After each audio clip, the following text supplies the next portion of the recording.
Okay, thank you very much for joining. So today we've come to our third session where we're going to understand the safe use of internet technologies in the academic environment. So what did we do in our previous tutorial? In our first session, we looked into ICT skills used in the healthcare sector, healthcare environment, and the type of tools and devices that healthcare professionals use on a day-to-day activity. And in our second tutorial, we looked into the components, computer components. So we looked into hardware component and software component and how they work once we put them together. So we looked into type of mainframe, we looked into software applications and all the input and output devices. Today we'll now look into more internet. So we're going to look into internet and how this has benefit our how this benefit the academic environment. So from our indicative content of today, we're going to analyze the use of social media in academic environment. We're going to look into social media for education marketing, and we'll also look into the disadvantages of using them. And lastly, we're going to evaluate issues surrounding safeguarding online, and we'll now discuss and bring some positive and constructive way for us to prevent from these sort of issues. So let's analyze the safe of social media in an academic environment. As we can see, there are benefits when it comes to using them into a classroom. Then we will now look into the use. So there are tons of social media applications nowadays. So as we know, the most popular could be Facebook, Twitter, or Instagram, Pinterest, and so on. And also there are other less known websites which allows students and academics to post blogs.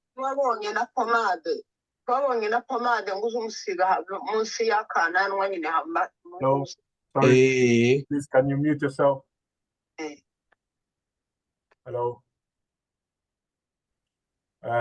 Just a reminder, please, everyone has to mute themselves.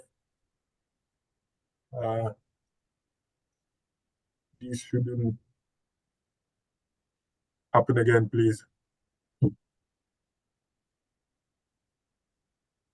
Okay, so moving forward. What are the benefits that we can have by using social media in academic environment? So some of them can be enhanced communication. So social media will now facilitate the communication between students, teachers, and researchers. So you now enable them with ideas so they can now share them in a faster and productive way. They can now also collaborate on projects and also ask questions outside the classroom and outside the school environment. As we can see, it's also a good networking opportunity where academics can now use these platforms such as ResearchGate, or for instance, there is a platform like academia.edu, which will now enable scholars to connect with mentors or even potential collaborators, which it is a really good advantage of social media. And you're also going to increase the engagement. So by this, please, I'm asking everyone to mute themselves because I can't do the session.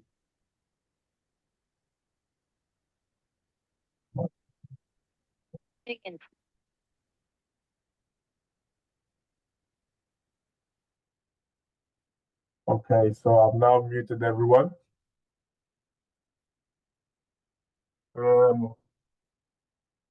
Also, what are the other benefits that we can see? So we do have a lot of disadvantages when it comes to using social media. So I would say the most common disadvantage is related to distraction and poor self-regulation, where our students will now be tempted to spend more time scrolling and looking through feeds and unnecessary videos. And this is not productive as it should be. So our students will now lead into following a wrong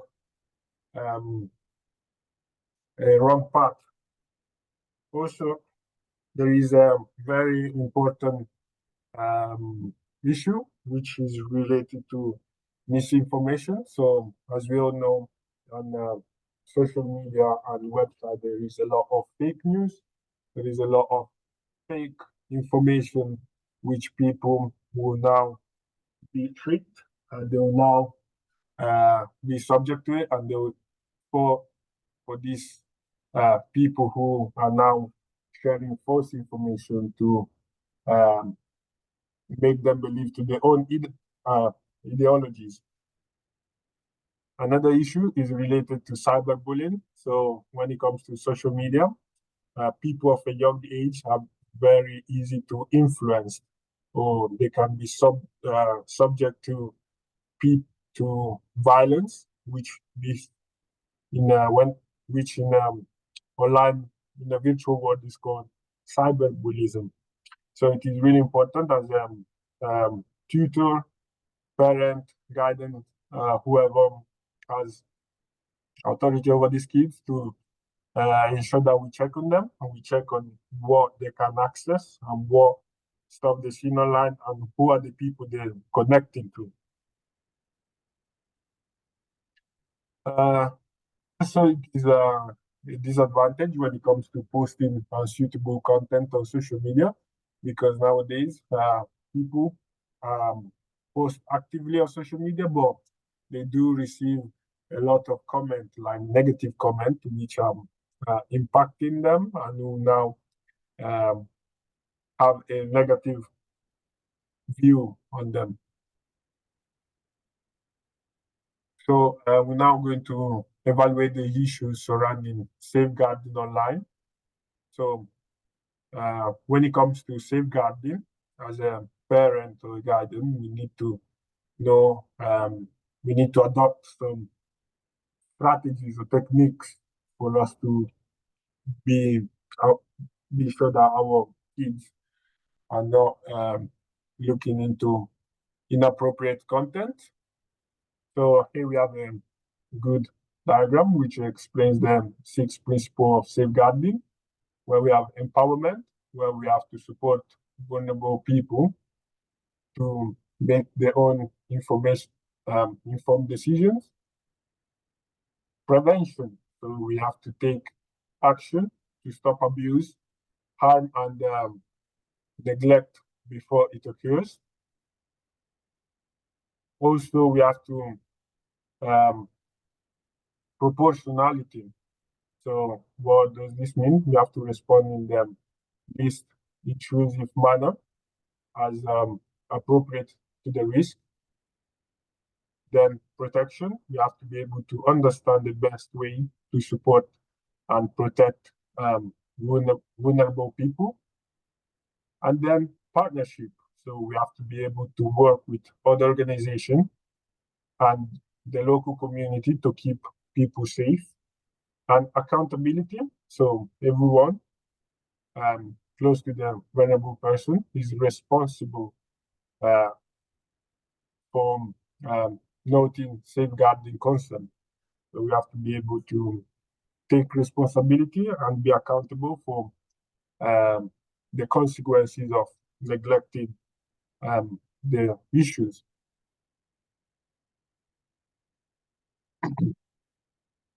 So as we can see, we have different type of way where we can access to the internet. So some of them are computers, laptops, iPad, and also we have mobile phones, smartphone, and so on. So nowadays there are tons of ways for us to access the internet, and safeguarding has to be mandatory when it comes to accessing internet. So here we have some good tips, some good techniques, which I think everyone should adopt when it comes to protecting vulnerable people online. So we need to reduce availability. So we now have to reduce the availability of harmful and inappropriate content. So we can now restrict or put some measures which will now reduce the access to the material. So that is really related to restricting access. So we can now ensure that we have to ensure that not every material can be accessed to the students or children. So they have to we have to limit to what is necessary for the section, tutorial, or wherever we have to work with. And also we have to increase our resilience. So we have to equip the children to deal with exposure to harmful and inappropriate content, and equip also parents to help the children to deal with these things, and the parents with effective around incidences. Also, it is important to promote a safe environment. So when it comes to school, colleges, or so on, we have to create a safe environment. So we have to create maybe seminars or event where students and parents can join, and they can now talk to tutors, and they can now look into some examples of these cases that they do happen every day, and they can now discuss and come to the best conclusion and see what is the best way to stay safe online. So I just want to ask, do you guys know any other way where we can promote a safe environment other than seminars or events? Please feel free to unmute yourself.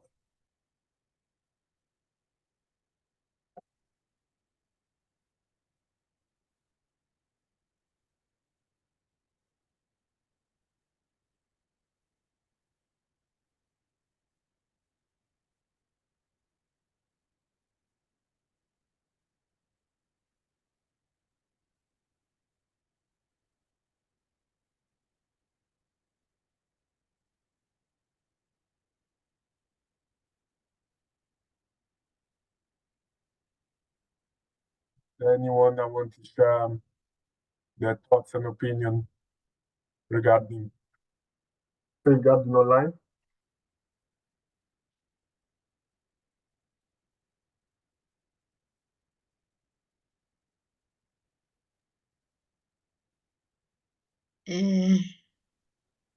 What about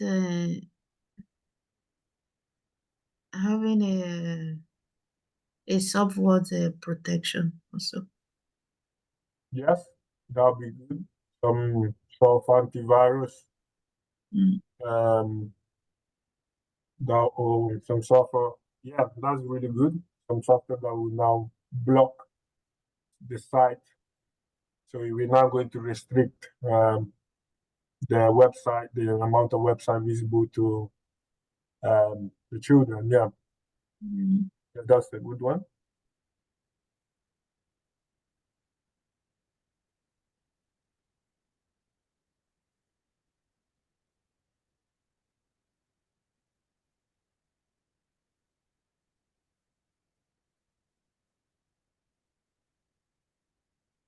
Okay, so if no one has anything else to join, I would like to share a video with you guys, which will give us a better understanding.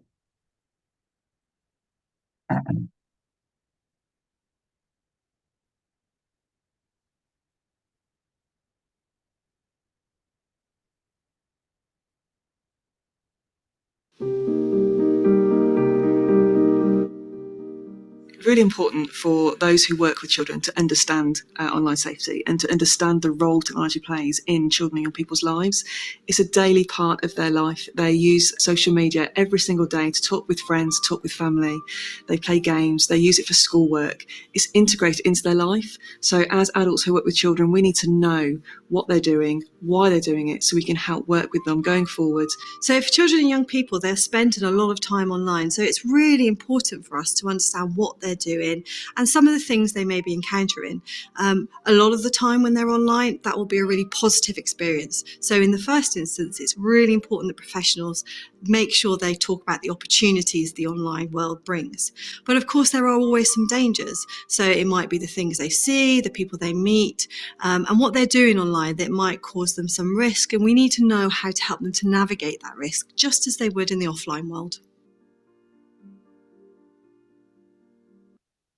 Okay, so this was a nice video, which gave us a better understanding of how we need to protect our children online.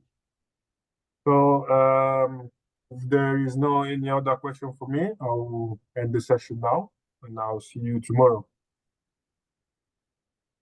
All right. Okay, I'll see you tomorrow at 12 o'clock, right? Okay. Okay. All right.